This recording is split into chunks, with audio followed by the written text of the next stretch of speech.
ආයුබෝවන් රසට කෑම YouTube channel එකත් සමගින් ඔබව සාදරයෙන් පිළිගන්නවා යාළුවනේ. අද අපි හදන්නේ කිසස් තමයි. ඉතින් ඔයගොල්ලන්ට පේන විදිහ සුළු අමුද්‍රව්‍ය ටිකක් තමයි මේ කිසස් හදන්න අපිට ඕන වෙන්නේ. හරි අපි දැන් බලමු කොහොමද කිසස් හදන්නේ කියලා. ඒ සඳහා අපිට මුලින්ම ඕන වෙන යාළුවනේ සීනි ග්‍රෑම් 120ක්. මේ සීනි ටික මම හොඳට blend කරලා තමයි මෙතනදී අරන් තියෙන්නේ. එතකොට අපිට බීට් කරන්න ලේසියි. ඊළඟට අපිට ඕන වෙන යාළුවනේ බිත්තර වල සුදු මද දෙකක්. ඕගොල්ලෝ සුදු මද කහ මදයි හරියටම වෙන් කරගන්න. කහ මද සුදු මද වල ගාව ගන්න එපා. ඊළඟට අපිට වැනිලා තේ හැඳි එකක් ඕන වෙනවා. තේ බින්දු දෙකක් විතර අපිට ඕන වෙනවා. ඕගොල්ලෝ කැමති විදිහට කලරින් යොදා ගන්න පුළුවන්. ඊළඟට අපිට ලුණු ටිකක් ඕන වෙනවා. හරි අපි දැන් බලමු අපේ කිසස් ටික කොහොමද හදාගන්නේ කියලා. දැන් යාළුවනේ ඔයගොල්ලෝ මේ බීට් කරන ගන්න භාජනය පොඩ්ඩක්වත් තෙත නැතුව තියෙන්න ඕනේ. අපි දැන් මේ භාජනයට මේ විදිහට සුදු මද ටික එකතු කරගමු. දැන් අපි සුදු මද ටික හොඳට බීට් කරගමු.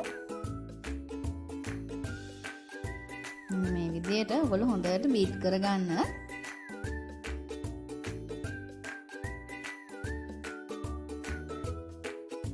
මේ භාජනය යාළුවනේ වතුර එහෙම ටිකක් ගෑවිලා තිබුණොත් හරියට මේක මේ විදිහට බීට් වෙන්නේ නැහැ.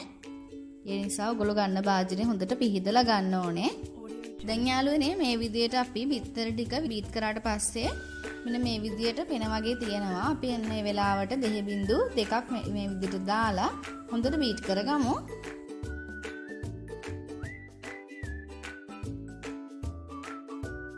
ඉතින් යාළුවනේ ඔයගොල්ලන්ට මේ වෙලාවේදී කියන්න ඕනේ අපේ වීඩියෝ හොඳයි නම් අනිවාර්යෙන් ඔයගොල්ලෝ subscribe කරන්න bell icon එකත් click කරන්න.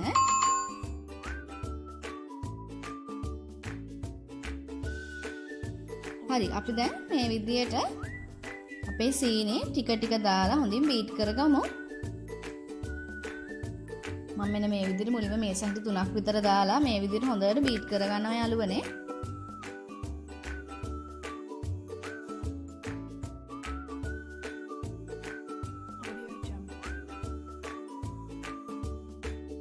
දැන් මම තව ටිකක් මේ විදිහට දාගන්නවා.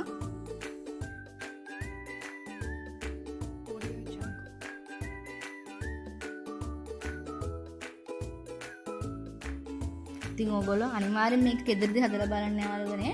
පොඩ්ඩ ගොඩක් කන්න කැමතියි මේ කිසස්. එහෙනම් අනිවාර්යෙන් හදන්න. දැන් මෙන්න මේ විදිහට හොඳට ක්‍රීම් එකක් වගේ අපේ මිශ්‍රණය මේ විදිහට එනවා. අපි යන්නේ වෙලාවට දුණු ටිකක් මේකට එකතු කරගමු. ඔයගොල්ලන්ට පේනවා ඇති හොඳට ක්‍රීම් එකක් වගේ අපේ මිශ්‍රණය විත් තියෙනවා.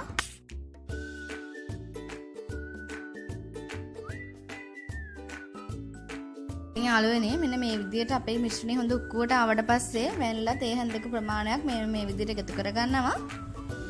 දැන් නැවතත් අපි හොඳට බීට් කරගමු. යාළුවනේ ඔයගලන්ට කැමති කලරින් එකක් හදා ගන්න පුළුවන්. මම මෙන්න බිඳුවක ප්‍රමාණයක් තමයි දාන්නේ. මොකද කිසස් වල ගොඩක් තියෙන්නේ ලා පාට වර්ණය නිසා.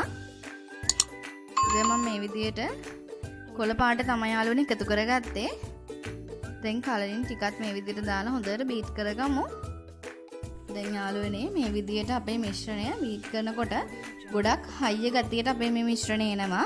ඉතින් මේක කරන අතරතුර මතක් කරන්න ඕනේ ඔයගලන්ට ඔයගලන්ගේ oven එක සෙල්සියස් අංශක 100ට විනාඩි 15ක් ප්‍රීහීට් කරන්න ඕනේ.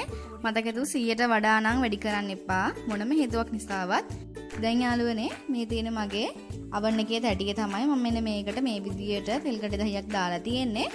ඊළඟට අපි අපේ නොසල් එකකට දා ගන්න ඕනේ. දාලා ඔයගලන්ට කැමති හැඩයකට මේක හදා ගන්න පුළුවන්. මම හදන්නේ කඩේ තියෙන හැඩෙමයි.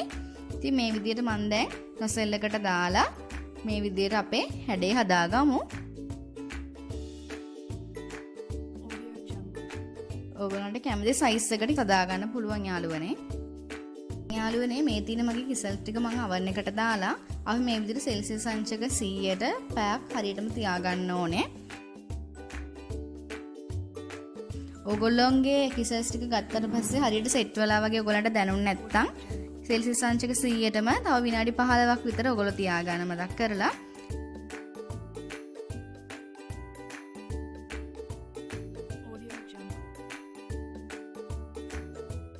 දැන් මෙන්න මේ විදිහට මම හදාගත්ත යාළුවනේ මම මෙතන හැඩ දෙකකින් තමයි කිසස් හදාගත්තේ. ඔයගොල්ලන්ට පේනවා ඇති.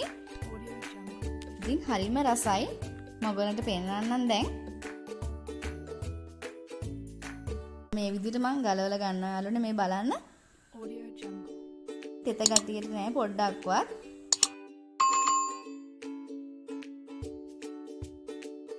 මේ තියෙන යාළුවනේ මම හදාගත්තු කිසස් ටික. බලන්න හරි ලස්සනට තියෙනවා. ඉතින් පොඩ්ඩ ගොඩක් කන්න කැමති කෑමක් තමයි මේක. අනිවාර්යෙන් අපේ වීඩියෝ එක හොඳයි නම් යාළුවනේ මතක් කරලා subscribe කරන්න අපිව bell icon එකත් click කරන්න. එතකොට අපේ වීඩියෝ ඔයගොල්ලෝ ළඟටම ගෙන්න ගන්න පුළුවන්. අදට අපි ගිහින් එන්නම් ඔබට සුබ දවසක්.